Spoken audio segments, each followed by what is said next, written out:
Harvie S., and I'm here at Kolstein's NYC.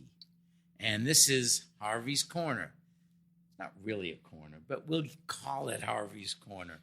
And a table. Yes, it's a table, but it's now Harvie's Corner. You got to be imaginative. And this is the new podcast, and it's called Bass in the Corner, not Basses, Bass in the Corner.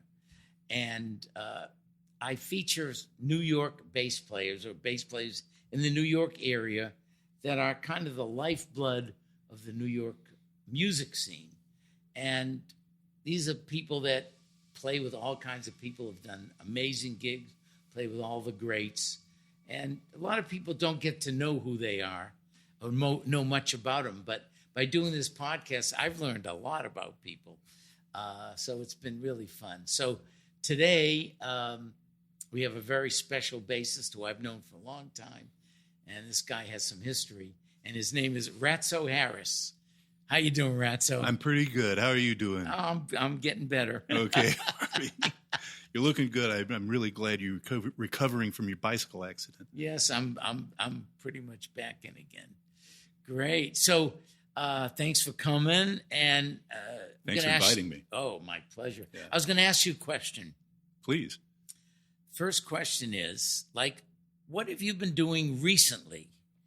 In music, that is. In music, yeah. Because since the pandemic, things really got strange over in the Harris household. But basically, I'm performing again. Good. It's good, yeah. Yeah, I've got all of the woes with a co-op and arrears all straightened out. I'm playing the Hauppauge Jazz Fest. Is that how you pronounce that? Hauppauge? Hauppauge, yeah. Yeah, Hauppauge.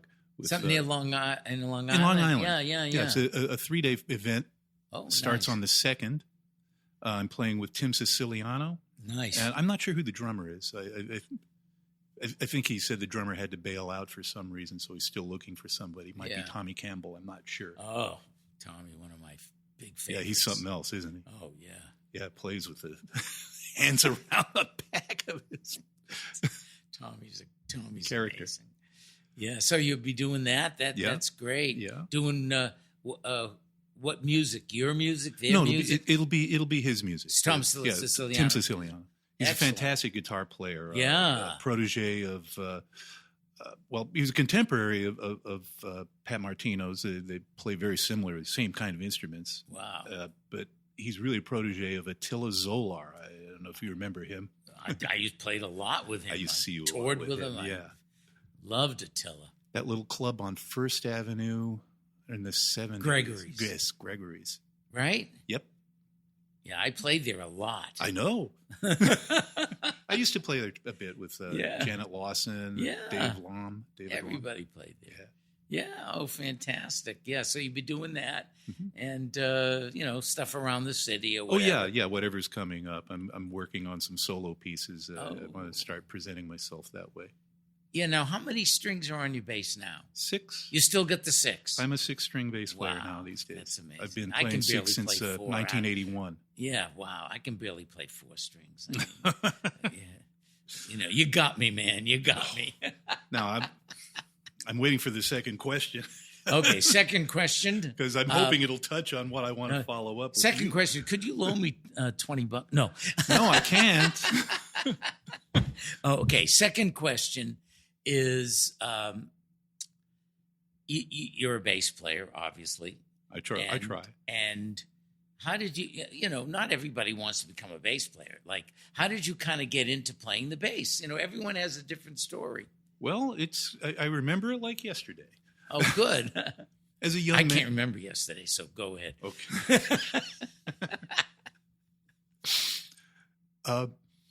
So as a young man, I would say about 10. Oh. I'd been tinkering around with this guitar that hung out near the piano that my dad would practice. He was a trumpet player. But it was my mom's guitar, harmony. And I taught myself how to play it. And as I learned to read music, I started teaching myself to read music on it.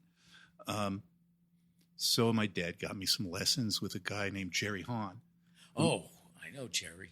I actually fantastic played guitarist. Yeah, Yeah. I've never great. played with him. Yeah, I I've ended only up studied playing with him once. He taught me how to build chords. He taught me what those letter names with what Yeah. it means. He certainly would know. And it seems that that's all I really needed, although there's some who say I should probably work on that a little more. But I was getting ready. I decided I would be a professional musician. I was going at 11. 10, 11. And I knew what I wanted to do. I wanted to play rhythm guitar. Oh. Yeah. Yeah, you really made that happen. What happened? I planned. I thought about this. I knew I was going to have to tell my parents what I was going to do with my life. It was a Saturday morning. Early, I came downstairs into the kitchen. My dad is sitting there in his bathrobe reading the paper with a cup of coffee and a little hungover. And my mom is a little hungover, and she's standing next to the kitchen sink. And I came in, and I said, how are you doing? I said, well, I've decided I'm going to be a musician with my life. And it was classic. My dad had a mouthful of coffee, went, and my mom just kind of like was focused on the point where the ceiling and the walls meet. And she goes, oh, play the bass. You'll always work. So I took her advice. A wise mother. Well, yeah. And fortunately, one of my dad's best friends, I'm from Indianapolis originally. This was in San Francisco, but it was Leroy Vinegar. Oh. And he was always over at the house when he Really? was in town. Yeah. Yeah, Mr. Vinegar. And he'd come in, hello. He was a big guy, right? Big guy, 6'8". And his hands were if he put his wrist here, the middle finger would touch here. Big. And big sound.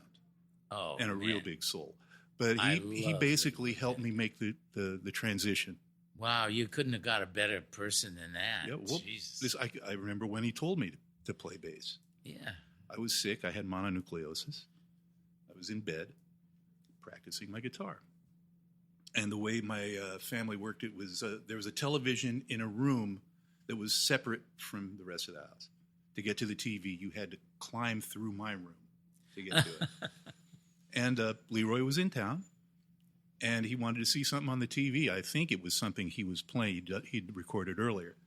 And he comes in, and I'm sitting in bed. And what I like to do is play along with the Beatles cartoon show.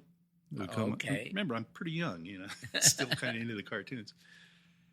And he walks in, and, hi there.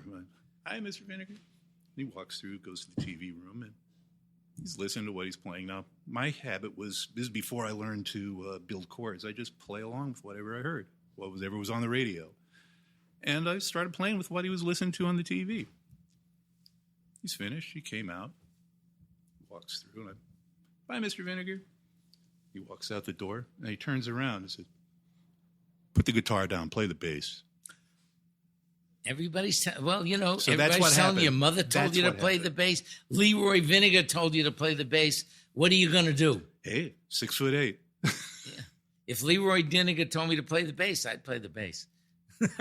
I did. There were a few other things that guided me there, but But then you went to the sixth string, so you kind of made a nice compromise. well, the sixth string came a lot later. I mean, that was, I know, that's that true. was here. That was here. Yeah. Yeah, we're talking San Francisco in the 60s. Yeah. I remember you when I heard a record you did with Denny Zeitlin. Oh, wow. That's how Syzygy. I first heard of you. Syzygy. I heard Yes. that and I went, oh, who's this guy? I heard that and I went to the dictionary. Syzygy, you know what that is? That's Oh, when yeah. three celestial bodies are in straight alignment. Is that what it is? Yeah. Yeah, syzygy. Yeah, you should never make an album cover that people can't pronounce or understand. Always make it simple, make it easy. Well, that's one philosophy.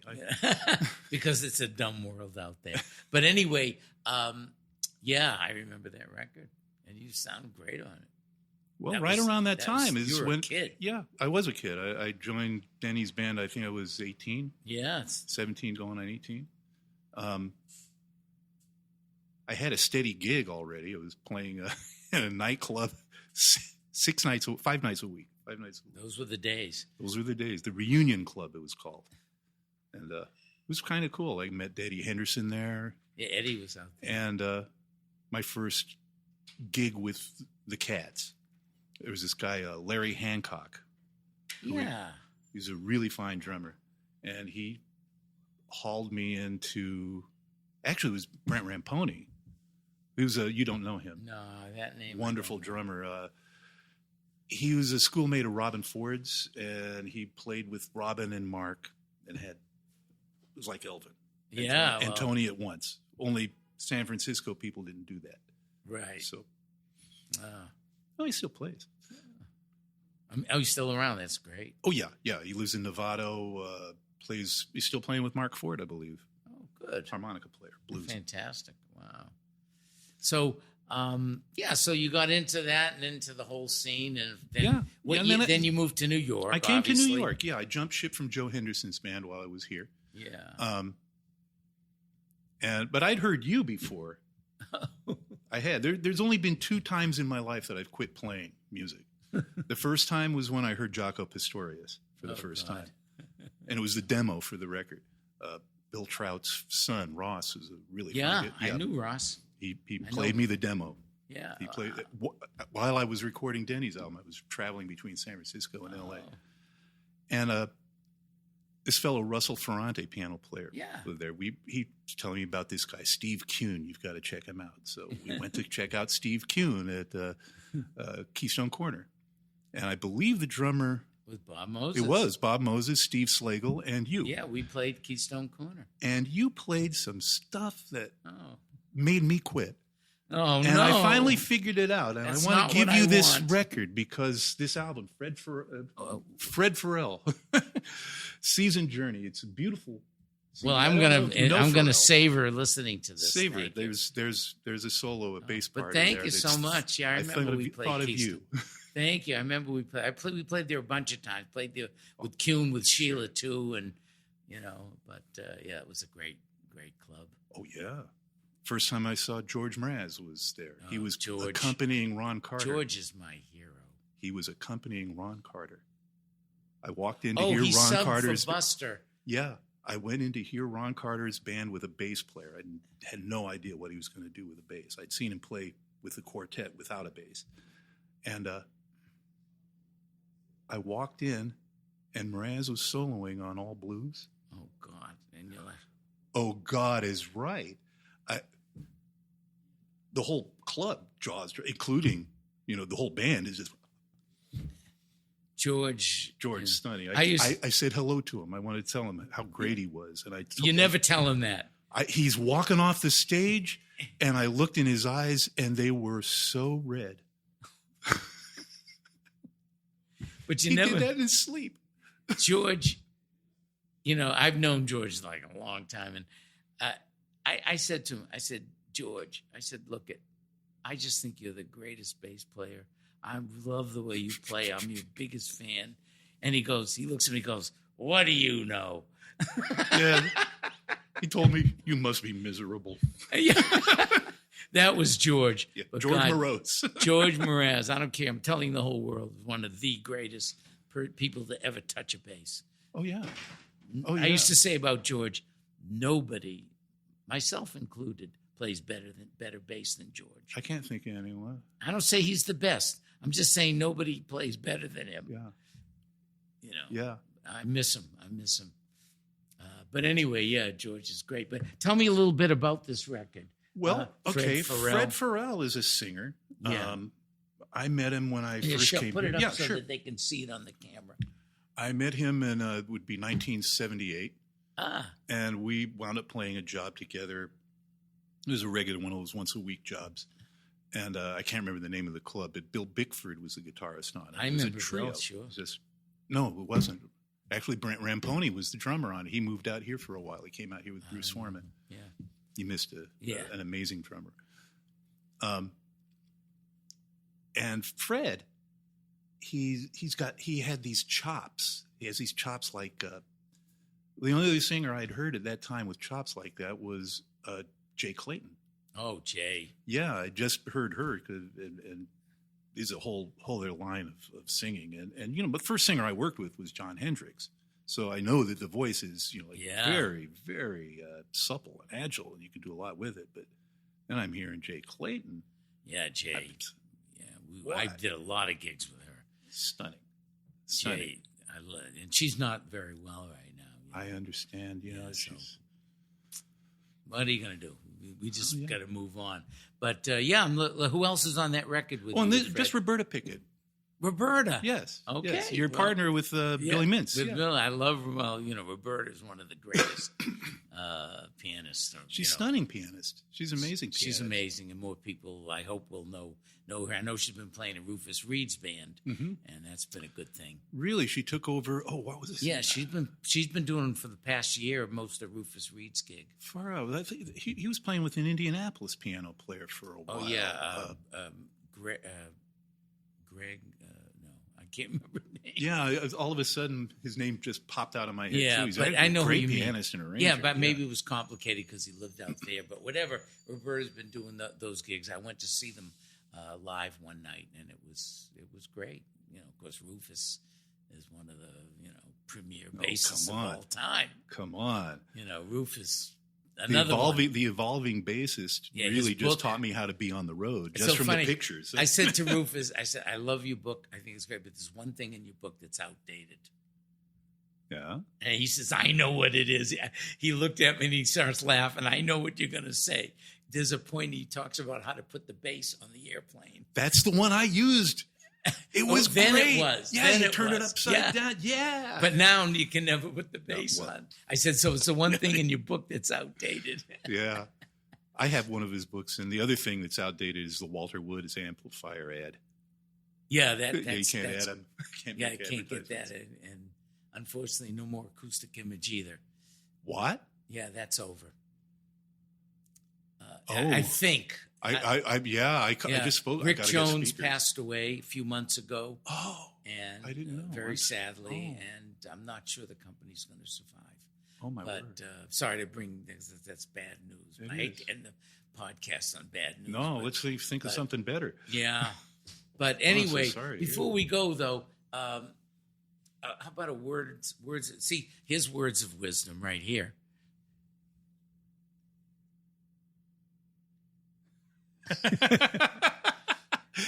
I've never heard of a bassist who got fired for playing too many roots.